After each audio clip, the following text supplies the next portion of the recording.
Hi అండి, నేను మీ కృష్ణవంశీ. కోనసీమ పేరు చెప్పగానే ముందుగా మనకు గుర్తొచ్చేది పచ్చని చెట్లు, పంట పొలాలు, గోదావరి నదీ తీరం, ప్రకృతి అందాల నిలయం కోనసీమ. ఈ గౌతమి గోదావరి నదీ తీర ప్రాంతంలో ఎన్నో ఆలయాలు ఉన్నాయి. అందులో వానపల్లి పల్లాలమ్మ తల్లి ఒక ప్రత్యేకంగా చెప్పవచ్చు.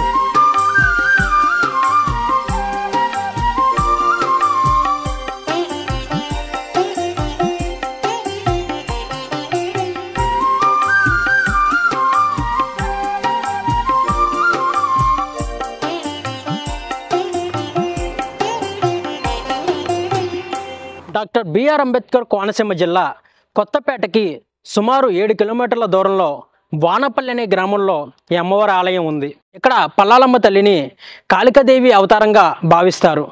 అలాగే ఇక్కడ అమ్మవారు కాలు మీద కాలు వేసుకొని కింద నక్కని తొక్కుతున్నట్టుగా ఉండడం విశేషంగా చెప్పవచ్చు.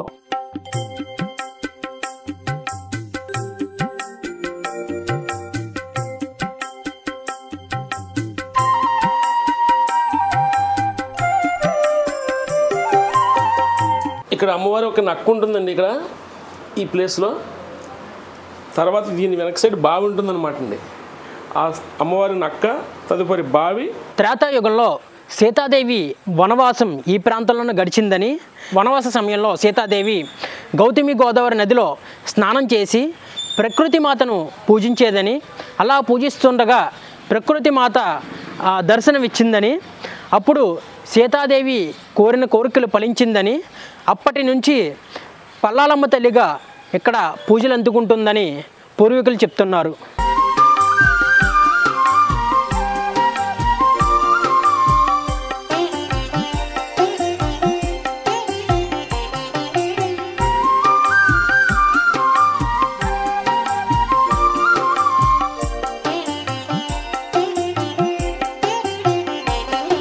ఇక్కడ ఈ చెట్టును చూసారా? ఈ చెట్టుకి ఏం పేరు లేదంట. సీతాదేవి ఇక్కడ ఈ పీఠాన్ని స్థాపించింది కాబట్టి అందుకు నిదర్శనంగా సీతాదేవి స్వయంగానే ఈ చెట్టును పాతారని, ఈ చెట్టుకి అప్పట్లో పేరేం పెట్టలేనందువల్ల ఈ చెట్టుని పేరు లేని చెట్టునే పిలుస్తున్నారు. సీతాదేవి స్వయంగా చెట్టును పాతారు కాబట్టి ఈ పేరు లేని చెట్టుకి ఎవరైతే సంతానం లేని వారు 3 ప్రదక్షిణలు చేసి ఇక్కడ ముడుపు కట్టినట్లయితే వారికి సంతానం కలుగుతుందని ఇక్కడ భక్తుల నమ్మకం.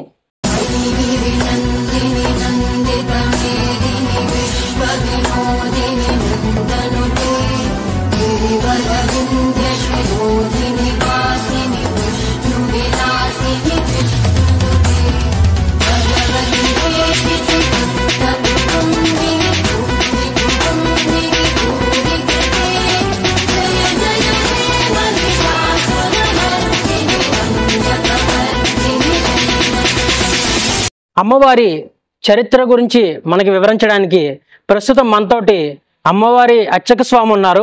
ఆయన అడిగి మరిన్ని వివరాలు తెలుసుకుందాం. అసలు పల్లాలమ్మ తల్లి చరిత్ర ఏంటి అంటే, ఇక్కడ ఒక ప్రకృతి మాత అని చెప్పేసి ఇక్కడ ప్రజలు అంటున్నారు. అసలు అమ్మవారి చరిత్ర ఏంటి, అమ్మవారు ఎలా వెలిసింది, అమ్మవారి చరిత్ర గురించి ఒకసారి మాకు చెప్పండి. శ్రీ పల్లాల అమ్మవారు స్థల పురాణ విశేషం ఏమనగా, పూర్వం ఈ ప్రాంతం అంతా వానరులు నివసించేవారు. వానరపల్లి కాలక్రమేణా వానపల్లిగా ప్రసిద్ధి చెందిందని, రామాయణం కాలం నాటిదని, రామాయణంలో సీతారాములు వారు రావణ బ్రహ్మ హత్యాదోషం పోవడం కోసం శివాలయాల దర్శనం, శివ ప్రతిష్ఠ చేయిచు ఈ ప్రాంతం గుండా వచ్చారని తెలియడం జరిగినది. అదేవిధంగా క్షణముక్తేశ్వర దర్శనార్థమై ఈ ప్రాంతం గుండా రావడం వల్ల ఈ ప్రాంతంలో సీతమ్మ వారు ఈ గౌతమి నదిలో స్నానమాచరించి ప్రకృతి అనే వన సమూహాన్ని ప్రార్థిస్తే ప్రకృతి నుంచి శ్రీ అమ్మవారు దర్శనమిచ్చారంటే సీతమ్మ వారికి.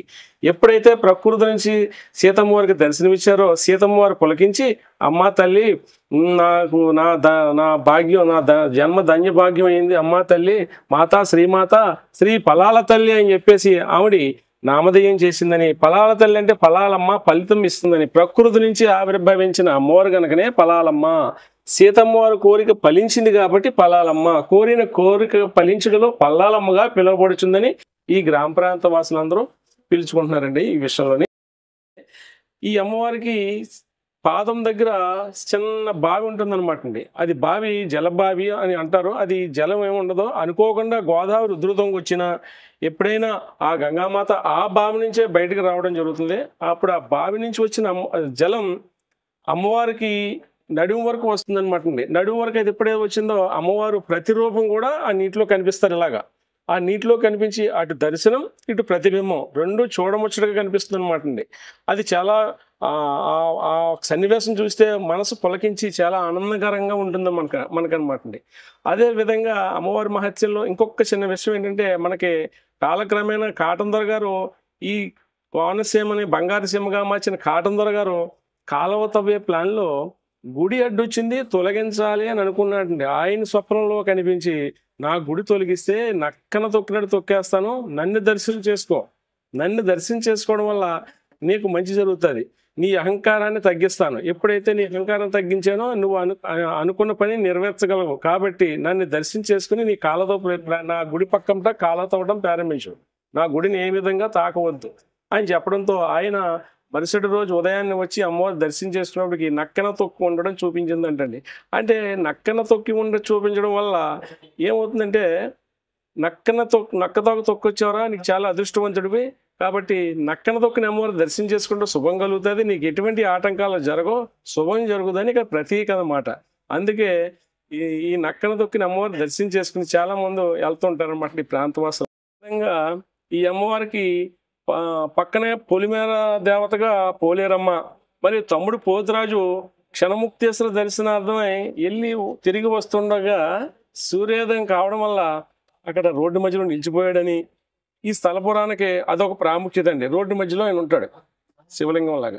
ఆయన తమ్ముడు పోతురాజు అనమాట, తమ్ముడు పోతురాజు గారు.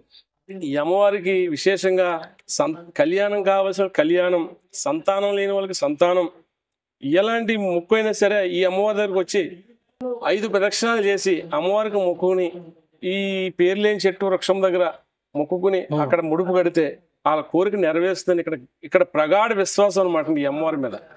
సుదూర ప్రాంతాల నుంచి వచ్చి ఈ ముడుపులు కట్టుకుని వెళ్తుంటారు. వాళ్ళ పిల్లల్ని తీసుకుని అమ్మవారి దగ్గర పెట్టుకుని పేరు ఇక ఏమైనా ఈ అమ్మవారికి తీర్థ మహోత్సవాలు అత్యంత వైభవంగా 4 రోజులు జరుగుతాయండి. 4 రోజులు కూడా అమ్మవారు ఊళ్ళో గ్రామోత్సవం తిరుగుతూ ఉంటారు. ఆ రోజుల్లో అమ్మవారు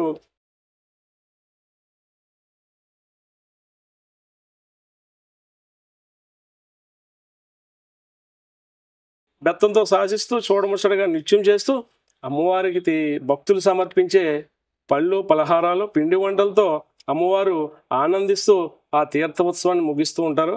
అదేవిధంగా తీర్థంలో ఉయ్యాల ఉత్సవం ప్రధాన ఉత్సవం అండి. ఆ ఉయ్యాల ఉత్సవంలో అమ్మవారిని 3 తాడి చెట్లు తీసుకొచ్చి అత్యంత వైభవంగా ఆకాశమంత తాడి చెట్లు వేసి ఆకాశమంత ఉయ్యాలు వేసి అమ్మవారిని ఉత్సాహభరితంగా ఉయ్యాల సేవ జరుగుతుందండి.